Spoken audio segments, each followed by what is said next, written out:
گائنی سے لے کر سر درد تک کون سی ایسی بیماری ہے جس کا علاج تمہیں قرآن و حدیث میں موجود نہیں ملتی؟ یہ ہم نے اس علم کے ساتھ بڑی زیادتی کی. یہ سلفیوں کا کام تھا. ہمارے بڑے جتنے ہیں امام مالک جنات کے کام کرتے تھے. جنات ڈرتے تھے ان سے، جوتوں سے ڈرتے تھے. ابن تیمیہ رحمۃ اللہ علیہ، ابن قیم رحمۃ اللہ علیہ، جتنے ہمارے بڑے بڑے گزرے ہیں یہ سب جنات کے ماہر تھے. جب آپ اپنے دشمن سے آگاہ ہوں گے تو اس کی چالیں بھی سمجھیں گے. پھر اس کو بچنے کے لیے جو آپ کا رہنمایا دیا اللہ نے، وہ اللہ نے دیا، اس کا نام محمد صلی اللہ علیہ وسلم ہے. اور آج یہ حال ہے کہ لوگ آستانے آباد ہیں. کیا کیا ہو رہا ہے لوگوں کے ساتھ. جو مجبور ہے وہ کیا کرنے کے لیے نہیں تیار ہو جاتا. کتنے لوگ تقوی لے ہیں، ورنہ تو اولاد کی خاطر میں نے اللہ کی قسم لوگوں کو ہندوؤں کے پاس جاتے، اولاد اہل حدیثوں کو دیکھا ہے ہندوؤں کے پاس جا کر علاج کروا رہے ہیں، دوسرے رافضیوں کے پاس، گندے ترین عقیدے عیسائیوں کے پاس لوگ جا کر علاج. بھئی ان کو تم کہتے ہو یہ کرتے ہو وہ کرتے ہو، پہلے ان سے پوچھو تمہیں مسئلہ کیا ہے. اب ایک بندہ ہے، اس کے بچے کو تکلیف ہے، اس کی بچی کو تکلیف ہے، اس کی بچی کپڑے پھاڑتی ہے، برہنہ ہو کر چھت پہ چڑھ جاتی ہے، درخت پہ چڑھ جاتی ہے. وہ عزت دار آدمی ہے، وہ کیا کرے گا؟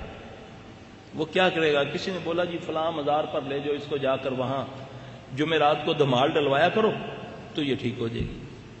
اور وہ اچھا بھلا پڑھا لکھا بندہ، سمجھدار، ٹھیک ٹھاک آفیسر، وہ یہ کام کرتا ہے. اور دوسرا بندہ اس سے پوچھتا ہے یہ آپ کیا پڑھے لکھے آدمی یہ کیا جہالت والا کام کرتے ہیں؟ وہ کیا کہے گا؟ وہ کہے گا جی میرا تو یہ مسئلہ ہے، یا ہم اس کا کوئی متبادل بتا دو. جس جمعرات کو میں وہاں دھمال نہیں ڈلواتا، پھر ساری پورا ہفتہ یہ برہنہ ہو کر بھاگتی رہتی ہے. اگر آپ نے اس کو اس سے روکنا ہے تو اس کا متبادل دیں جو آپ کے پاس موجود ہے قرآن و حدیث میں. قرآن میں سب کچھ ہے، حدیث میں سب کچھ ہے، لیکن میں نے اس علم کے ساتھ زیادتی کی. اس کی وجہ سے آج ہند و پاک کیا پوری دنیا میں شرک و بدعت، جس کو شیطان ایک کو پکڑتا ہے اس کو القاء کرتا ہے کہ تم فلاں کے پاس جاؤ، وہ اس کے پاس جاتا ہے، اس کو چھوڑ دیتا ہے. کوئی شعبدے بازی لے کر بیٹھا ہوا ہے، کوئی کیمیا گری سے کہ لوگوں کو قائل کر رہا ہے.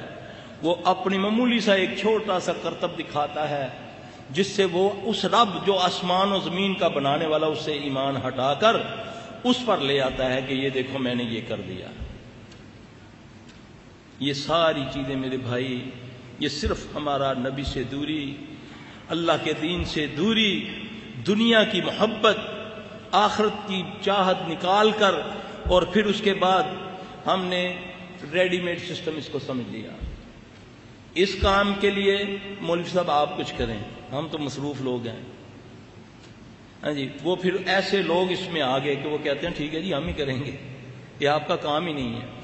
پیسہ بھی گیا، عزت بھی گئی، اور سب سے بڑی بات جو شیخ نے فرمایا ایمان بھی گیا. نہیں جی اب مجبوری کی حالت ہے، اگر انہوں نے یہ عمل کروایا ہے ہم سے تو ہم مجبور تھے بھائی. اگر ہم نے یہ عمل کر دیا ہے تو اللہ سے معافی مانگ رہے ہیں.